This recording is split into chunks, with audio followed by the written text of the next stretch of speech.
doing the right ear, I'm going to start at 1,000, always at 1,000, never not at 1,000. And I'm going to start at 40 decibels. If they do not hear it, I will move up 5 decibels and retest until they do.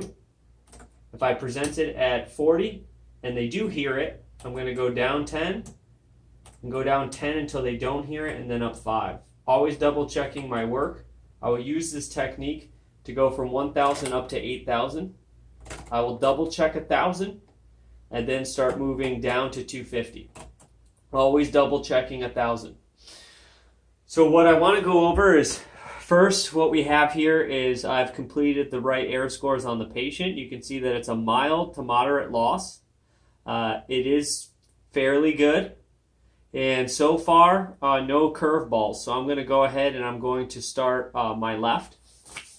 I'm going to instruct the patient that we are done with the right ear with our tones, and that I'm going to now do it on the left, utilizing the same technique starting at 40 decibels at 1,000.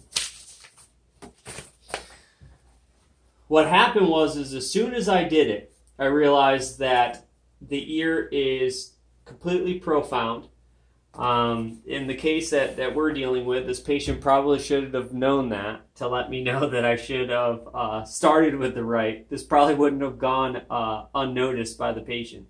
But nonetheless, what I have here is a 70 decibel gap.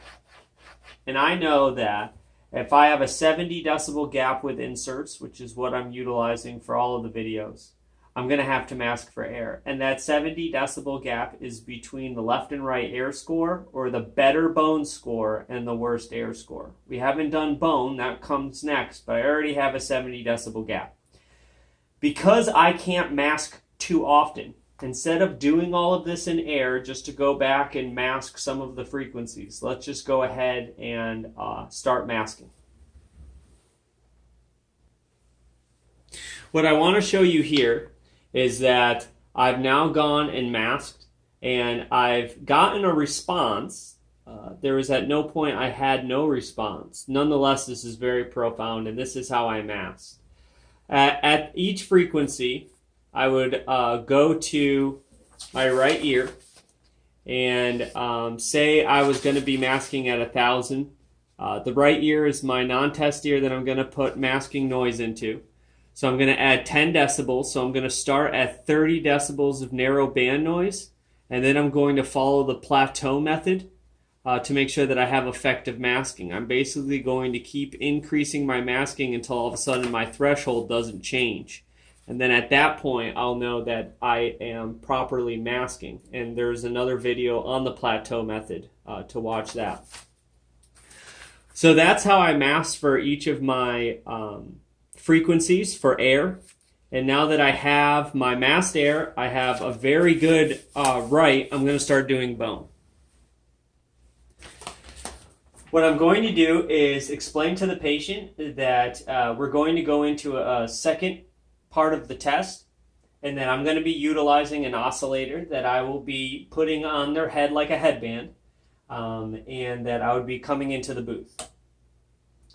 If the patient finds it comfortable, great. If they find it uncomfortable, we can remind them that it's a quick test. We never want anything to be painful, but if they just don't like wearing it, it is a quicker test compared to the air, because what's going to happen is I'm going to get my bone scores again at 1,000. In the right ear, I'm going to start at my air scores, which is an average of 20 to 25. From there, I'm going to utilize the up 5, down 10 method to do 1,000, 2,000, 4,000. I can double check 1,000, 500, and then IHS has this at 250. To make sure that the oscillator is engaged, I'm still going to keep my input on tone, but I'm going to be taking my output and putting it on bone for this. And so let's go ahead and say that I did the bone scores on my right ear. Now here, we've already kind of run into a debate. My bone scores are all normal, and therefore definition shows that that would be a conductive loss. However, my air scores do not deviate from my bone a lot at all. And so therefore, is it sensory neural or is it conductive? And we really can't tell just by this test. We could do further testing with tuning forks. But nonetheless, this is a debatable audiogram of whether it's sensory neural or conductive. So now I'm going to go ahead and start masking for my left ear. Utilizing the same technique, I'm going to run into something that had taken place with our air.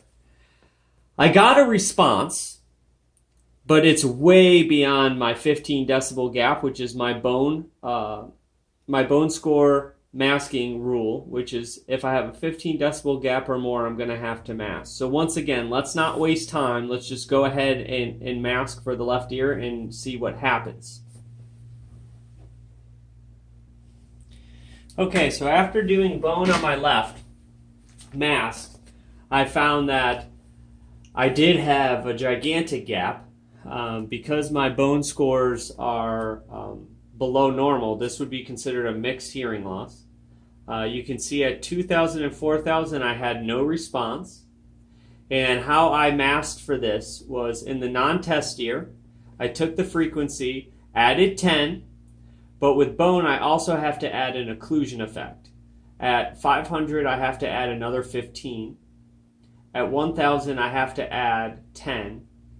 At 2,000, I only add the original 10, and 4,000, I only add the original 10. Also at 250, I add an extra 15. So what that would mean is at 500, at 20, I would add 10, so that gives me 30. I would have to add another 15, which is 45. And that would be my starting rate for my masking, and then I would follow a plateau method to make sure that it was correct. However, at this point, I am done with air and bone. This is basically a mild to moderate loss, could be conductive, could be sensory neural. I have a profound hearing loss in my left ear that's mixed after getting my bone scores. And then from here I have to move to speech. Now, the masking rule for speech with inserts is that if I have a 60 decibel gap between my left and right air scores, or better bone and worst air scores. Because we've already had to mask for a 70 decibel gap, I know I'm going to have to mask for speech. And the other thing I know that when I have to mask for speech, I'm only going to mask for SRT and WRS. The rest will be done like we always do it. Okay. So now I'm going to let the patient know that I will be coming in the booth to take that apparatus off, and that we're going to be going into a different test.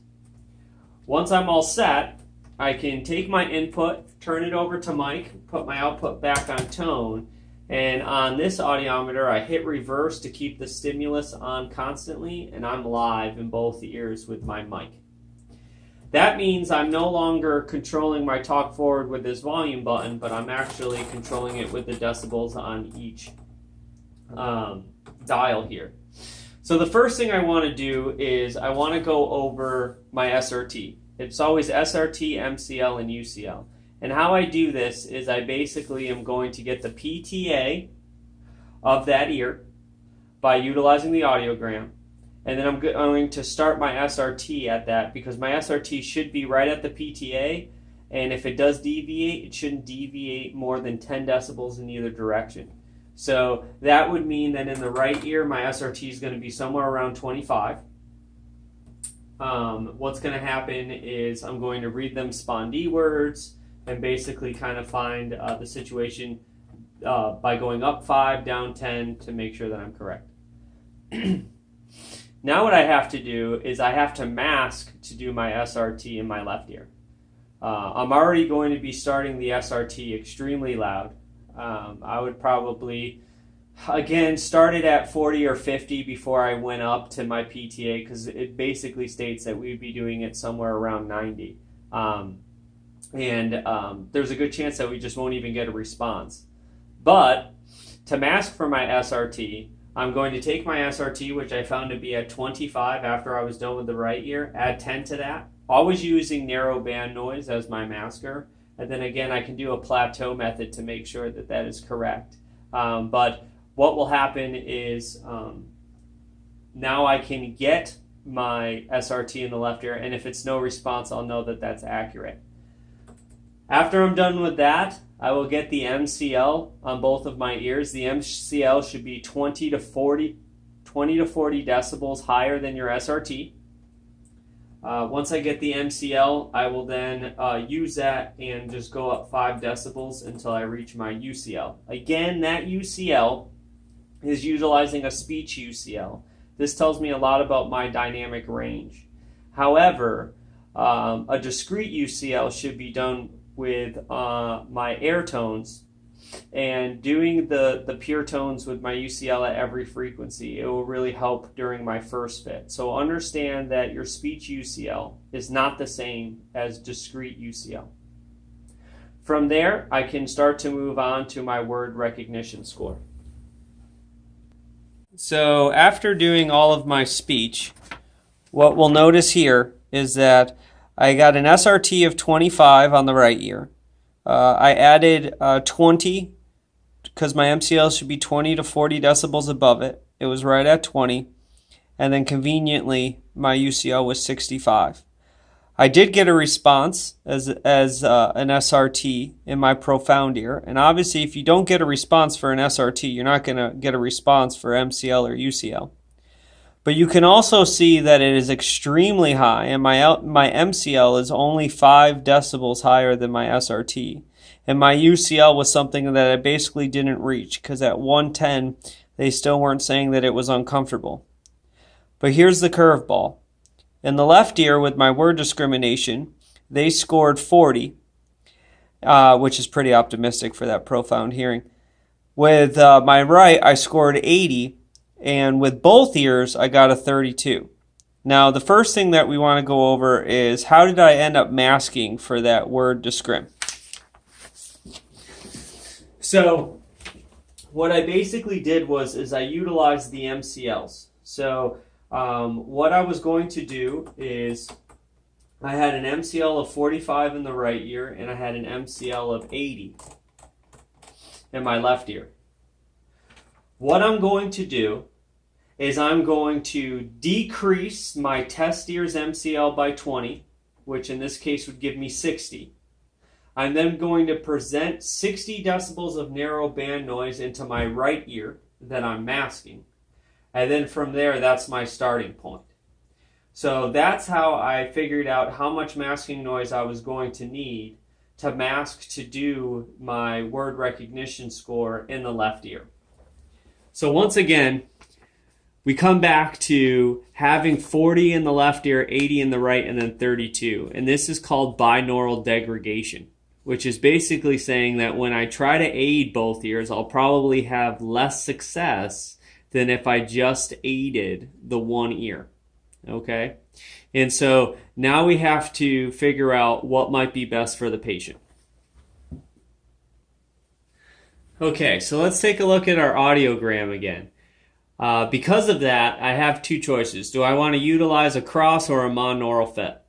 IHS states that it's always going to be more beneficial and easier when you aid the better ear. But in our case, our better ear is almost normal.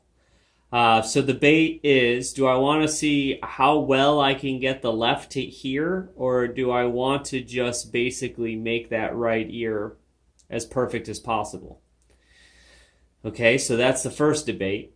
The second one is, do I want to utilize a monaural fit by maybe just trying to aid the left, or do I want to do a cross or a bicross?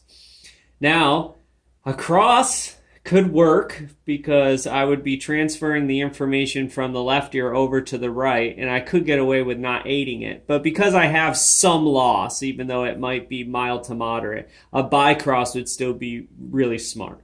So I would be transferring this information that I probably will not have great success with trying to aid, and bring it over to this ear, which I could slightly aid on top of it to make this even better. So bicross would probably be the best decision to make.